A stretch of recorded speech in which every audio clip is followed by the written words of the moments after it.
어느 날 군의관이 목사님을 찾아와서 목사님, 천국이 정말 있습니까? 하고 질문을 하더라는 것입니다. 그래서 목사님이 그럼요, 천국은 분명히 있습니다 라고 했더니 군의관이 그럼 그 천국이 이 세상보다 정말 좋습니까? 하고 또 질문을 하더라는 것입니다. 그래서 그럼요, 성경에서 그렇게 이야기하고 있습니다 라고 이야기를 했더니 그 군의관이 근데 왜 기독교인의 아들이 죽으면 부모님들이 우리 아들 살려내라고 믿지 않는 사람보다 더 울고 불고 난리를 치는 겁니까? 하고 질문을 하더라는 것입니다. 물론 아무리 천국을 소유한 그리스도인이라고 하더라도 자신의 아들이 불의의 사고로 세상을 떠났는데 묻지도 않고 따지지도 않고 그냥 넘어갈 부모가 이 세상에 어디 있겠습니까? 어쩌면 당연한 것입니다. 근데 중요한 것은 천국을 소유한 그리스도인이라고 하면서 믿지 않는 세상 사람들과 조금도 다르지 않고 더 불성산하게 비친다는 것입니다. 저와 같은 항공부대에 군대생활을 하는 안수사님이 계십니다. 이분은 소령으로 전역을 한 후에 해양경찰에 들어가서 조종사로 근무했습니다. 해양경찰을 퇴직한 후 경남 함양 마천면 삼정리 자연휴양림 근처에서 집을 짓고 산림 해설사를 하면서 아주 재미있고 행복하게 살았습니다.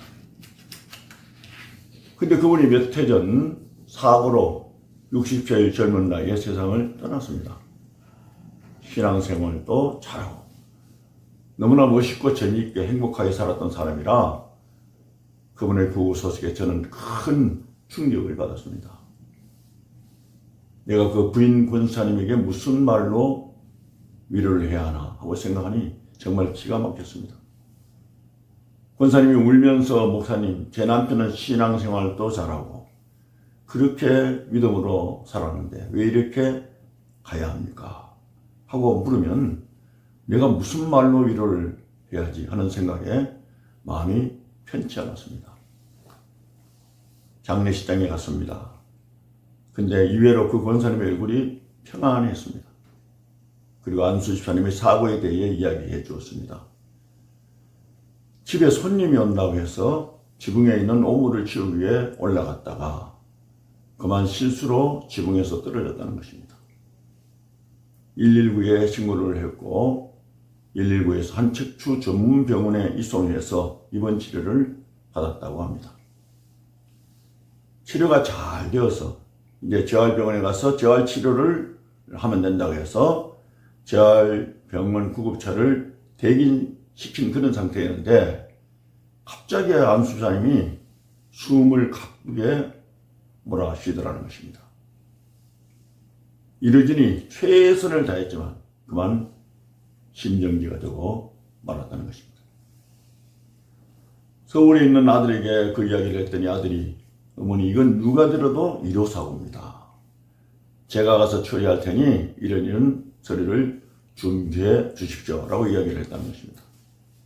그때 권사님이 아들에게 이렇게 이야기했다고 합니다. 아들아, 어려지는 최선을 다했고 아버지는 천국에 가셨다.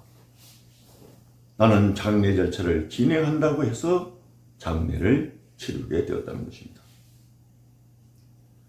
저는 권사님의 이야기를 듣고 이분이야말로 진정한 천국 백성이구나 하는 생각을 하게 되었습니다.